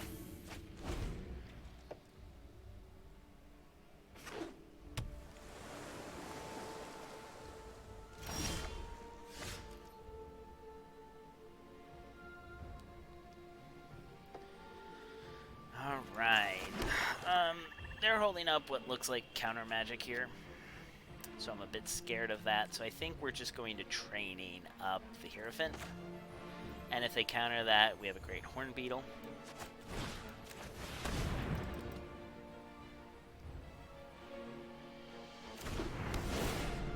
And we still have a good attack here, and we'll be able to just drop the Nessian Wanderer. That'll be something they're probably interested in countering. So let's attack. Oh, if we played the Horn Beetle there, we do have 4 power now. That would have given us a counter on a Horn Beetle.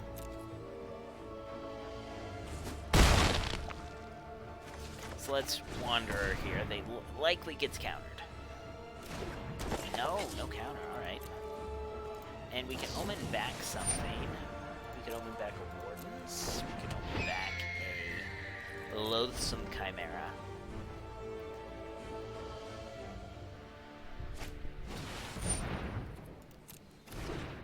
I got a big butt now.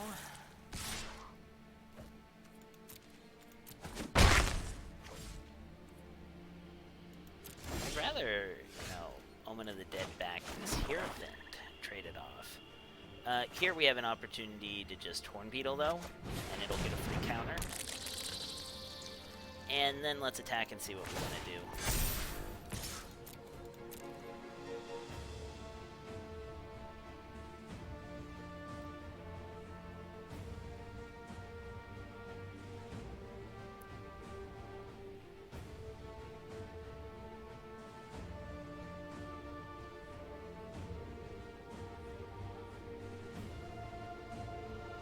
Might just Relentless Pursuit here, end of turn, go looking for Pelucranos, Voracious Typhon, something of that nature.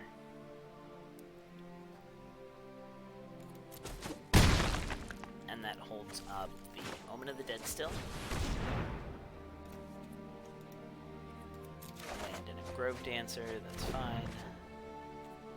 Pass the turn, fueling more escape here.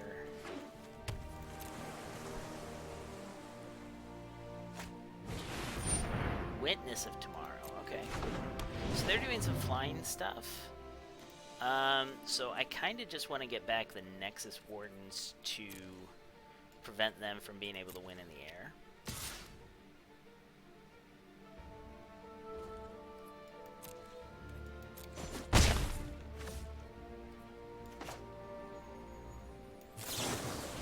Doesn't feel great, but this will gain us some life. And I don't think it matters which we get too much. We'll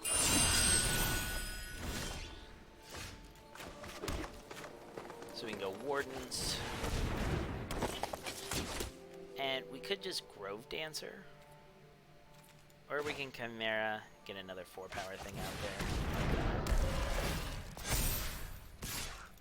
That way if they want to trade for this Hierophant, we're fine.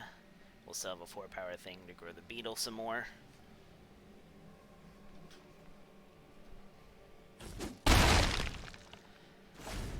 And they can't let us smash like that for too much longer. We're threatening quite a bit of power on board. They may have to stay back on defense or be dead, or close to dead.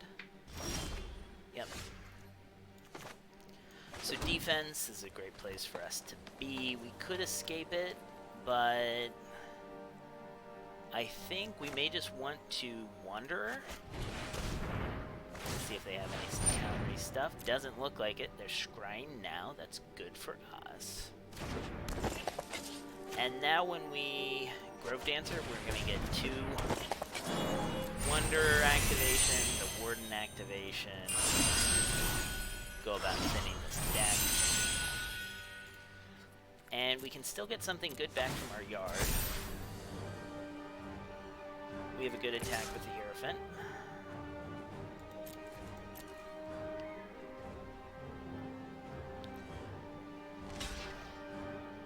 They have to trade 2 things for it if they want to kill it. And we get to kill both. And trample over, because that's how Death Touch works. And we can just go get the Hierophant back. Are we worried about decking is the only real question. And I think we are a little bit. We can also just hold up a Scry. And I think that might just be what we... Well, if we play that, we're wide enough that we might just win. So because of that, I like doing this. And we hit something better to get back. We can go ahead and get the Forerunner.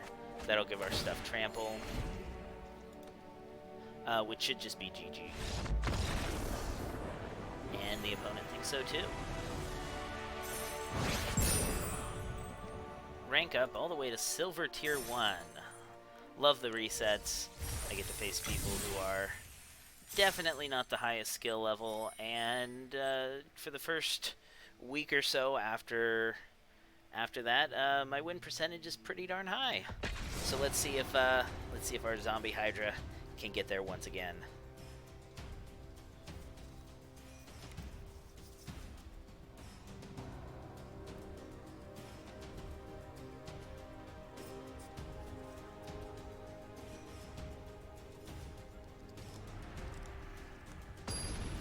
As we sit here in the queue. Alright, base 6. 1, 2, 3, 4, 5, 6, 10, 11, 12. If that's what they mean. Hey, we got 2, 3, 4, 5. 3 lands. That's a solid keep. And we even have both colors.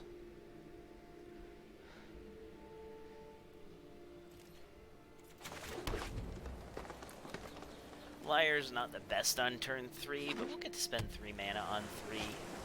And it threatens to do stuff later, so we don't have to show the opponent we're playing green-black yet. Just show them a second forest.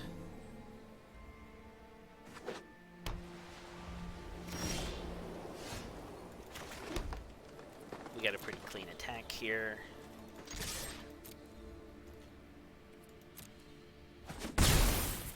And then we can drop the Liar to be set up to deal with their first threat.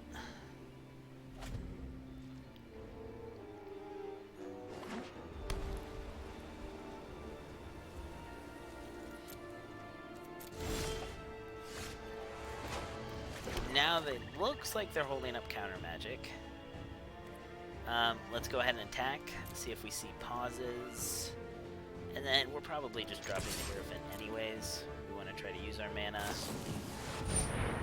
And they find Omen of the Sun. So what we can do here is if they want to trade 1 for 1, I'm fine with that. But we can tap down the Eidolon so that they can't do anything with it. Or we accept...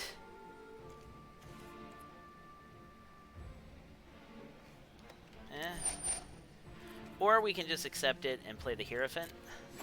Be fine with our 2-drop dying. They don't even have a particularly great way to block. We were either going to trade for the 2 tokens, or we can just take out the Eidolon. Or we can just hit damage. Okay. We're Hierophant here.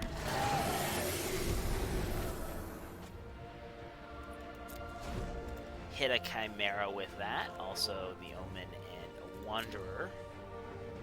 So that's fine by me.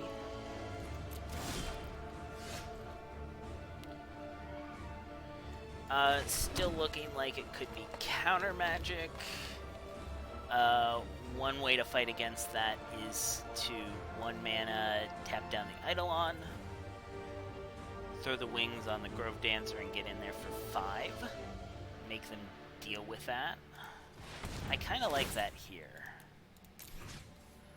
We're not playing anything that they could punish us with counters for.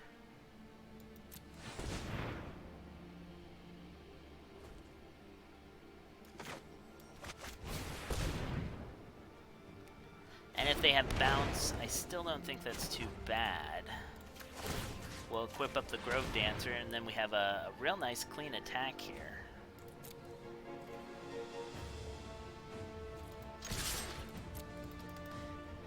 Get in there for 5.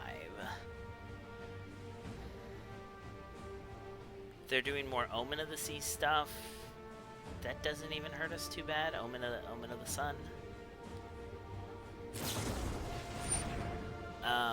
And if they just want to give that -4, -0 to buy a turn and scry 2, totally good with that.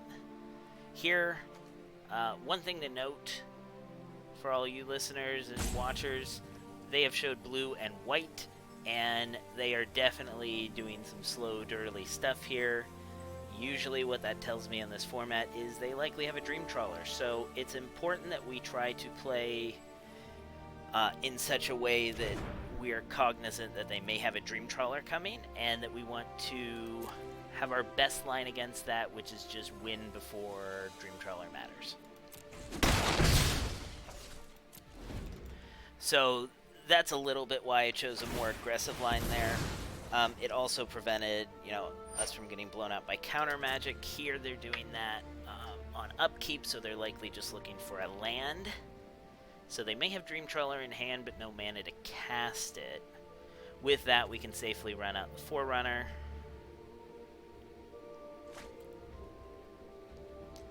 And, again, just start smashing in. Black mana, okay.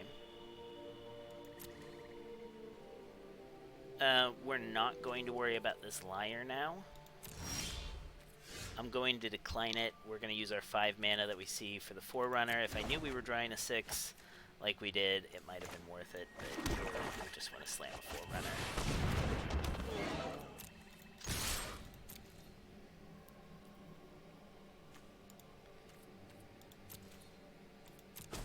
And we can just use this Acolyte to get back a 4-1. They don't know about that, and it's likely here we'll start juggling the Liar to lock down multiple things to enable better attacks.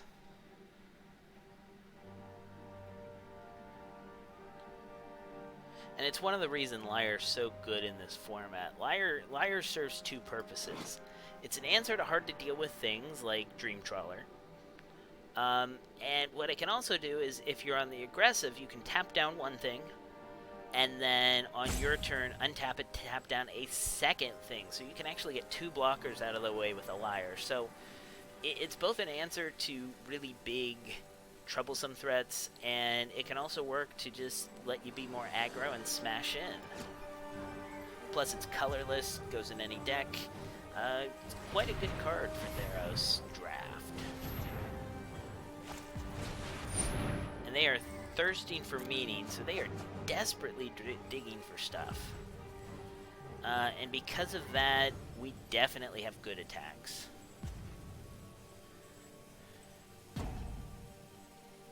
And I think we just put them a little bit too much under the gun. And I don't want to count our chickens before they hatch, but it looks like we're getting there this game. They're going to have to top deck something pretty incredible. The white board raft could get them there. But I don't particularly like playing around rares and best of 1. There's no way to know that they have it. And again, I think what's likely is they have a Dream Trawler, and they're trying to find a way to resolve said Dream Trawler, and they're just not quite getting there yet. Myers Grasp, okay.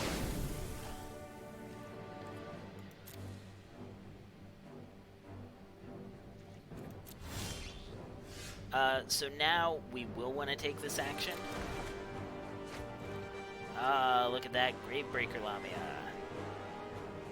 So we could play that. We're going to use 1 mana regardless to tap down a 1/1. And we could use the Gravebreaker to go find something busted. Or we can get this, get back our 5/3, which should just let us win next turn. So I like doing that. Well, there's Pelucranos. Does Pelucranos let us win next turn instead? How much mana do we have? We got 1, 2, 3, 4, 5, 6. So that's not quite enough to play him and use a fight. Whereas if we get back this Forerunner, we definitely can play the Forerunner next turn, give all our stuff trample, and really smash in.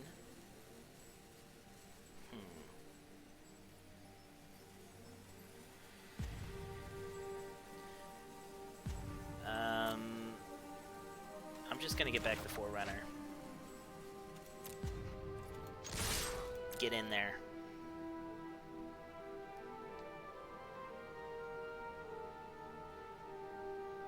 We have enough to at least bring back Pelucranos next turn anyways.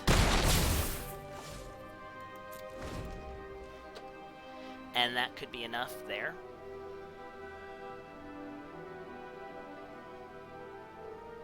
But we have a couple of good ways to go about this next turn. Atris.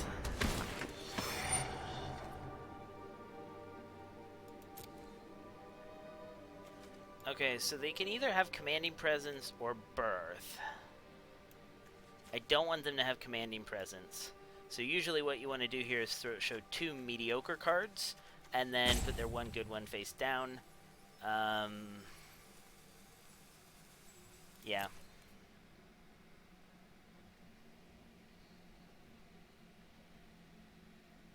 So they can either get 2 mediocre cards or 1 good card. There's no way for them to really blow us out. Yeah, you can play mind games with them, but I'd rather just make the piles as 50-50 as I can. That way I don't get blown out by trying to be clever. And they took the 2, you know, good cards as opposed to the 1 really good card. I'm happy enough with that.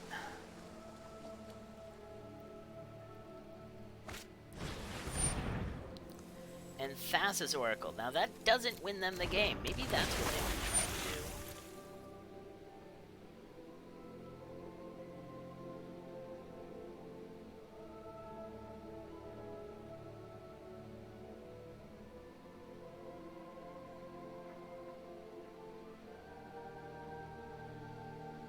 Three top, one top, 3 bottom. Of course, that's the only thing they can do with the Oracle. But they found something they like for on top. Oh, excuse me. Do we want to untap Liar? I think we do. We don't want a Relentless Pursuit here. We don't have enough cards to bring back Pelucranos. That's a little bit of a nombo. I missed that. But what we can do is Forerunner, throw the wings on the Hierophant, and threaten to just win next turn. We don't even have to Forerunner. What does Forerunnering do for us here? It just provides another big threat they'll have to deal with. Then we can equip the wings up to the Hierophant, hit in there for 3, and we're threatening lethal run.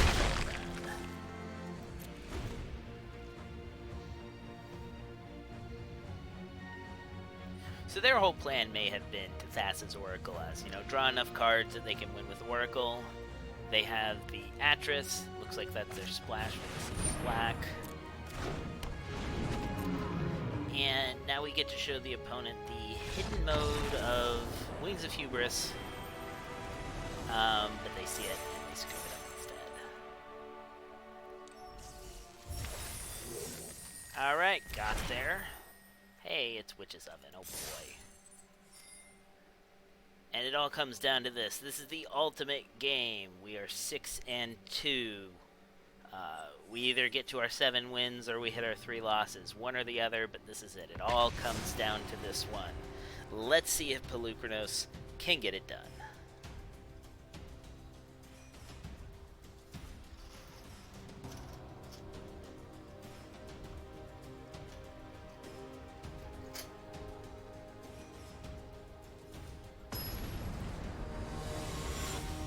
Watch this be another 2-land hand. That's been the story of the night. You know what? That's a lot better. 4 lands and Pelucranos. I don't think you can ask for anything much more beautiful than this. Forest, forest, swamp, swamp, Pelucranos Unchained, and we have a 3-drop in Loathsome Chimera to play. Opponent gets to go first. Would have been better if we got to go first, but you know what? Life's good here. Life's good. Black-red, they're looking to be sacrifice aggro. And we get to put a big old stop with that with a turn 2 Boss Viper. You're a turn late, but that's fine. Punishes this Rage Hound, which has to attack into it. We want to keep our life total up. This will help fuel our own escape for the Pelucranos. We'll take the trade here.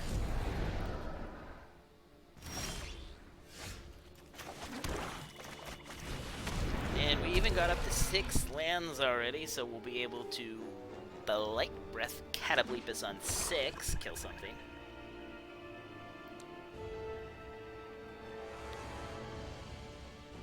And if it also has Pelucranos out, okay. Inevitable End, they kill our thing. They're gonna wish they held on to that one more turn. So, ultimate question is, do we run out another Loathsome Chimera? Or do we slam the Pelucranos? I'm a little worried about slamming Pelucranos. I want them to answer other things, so we're going to Loathsome Chimera here. They obviously thought our other one was a big enough deal to answer with fine removal and Inevitable End. Oh, Timeric Calls the Dead. That's going to help fuel their escape for this Rage Hound.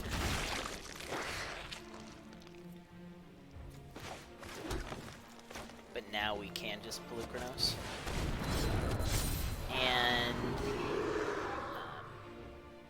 if we attack, it means they give up a zombie and Pelucranos gets to hit it hard. So I actually don't mind an attack here with the Chimera. Fills our yard. And yeah, they're saving it for Pelucranos, so they didn't block anyways. They definitely look like they're a little bit more leaning into the grindy side of red-black. This is not an aggressive red-black deck that they've drafted. They're going to bring back the Rage Hound, it looks like. That's 4 mana, and they have a bunch of cards in yard. And we can kill that with Bad Breath Cow. Which means they don't have good trade for Pelucranos, and Pelucranos will just keep overrunning them.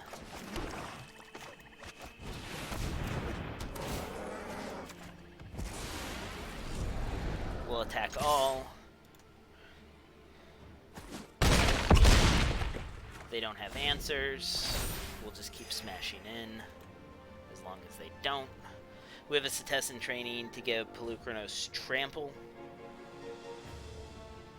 And with that, even a double block on him will only prevent 4 of 7, so they'd take 3, 3, and 4 for 10, so they'd have to have 2 more toughness at least here.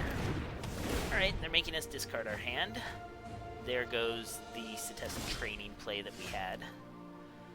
But what we can do is, we can just Pelucranos fight both. What does that do? Kills both of their blockers, they gain 2 life, and then they take 6, 9. So they stay alive if we do that. But it does mean they don't trade. And we can still Grove Dancer and kill one of them with a fight, or see how they block and do it. Because we can keep... We could keep the Chimera alive. I'm sorry, we can keep the Bad Breath Cow alive by fighting here. Yeah, it saved him 3 whole damage, but we didn't have to use a second fight to kill their other thing. And they look like they're probably just dead. They have to somehow produce a bunch of blockers, and they just don't have it. So we got there. All right. Pelucranos. Good magic card. That means we did it. We got 950 wins, 2 packs. So what I'm going to do here, I think real quick, I'll update my spreadsheet where I keep track of everything later. But we got 7 wins and 2 losses. So I'm going to note that right now, but I can fill out everything else later. That's 950 gems, and we got nothing from the rare grind, and we got 2 packs. And we have saved this, I believe so. Zombie Hydra, yes we do. I like to save the limited decks. Want to make sure, because as soon as you click Claim Prize, this goes away. Now I can recreate this. I have 17 lands up, so it's keeping track of what this deck looks like. But again, I like to just saving it in arenas a little easier. So let's claim our prize and open up some packs. 4 packs tonight. This was a good run. We profited. and we got a busted mythic and got to play with it, and it was awesome. So this was a win in my books. Good night of draft. Enigmatic Incarnation. This is a fun build around in some drafts. Tried to make it work once, and it did a little bit of work. Hey, Clothis, God of Destiny, being a mythic. That's sweet. And a Crowan Veteran. Alright. So good stuff. And that's going to be all here for tonight. Thanks for sticking around. Thanks for watching this draft. I hope everyone enjoyed it, learned something about playing Limited, and I will catch everyone again in the next one. This draft will be going up on YouTube here later tonight, and it should be viewable here in the next day or so. So I will catch everyone in the next one.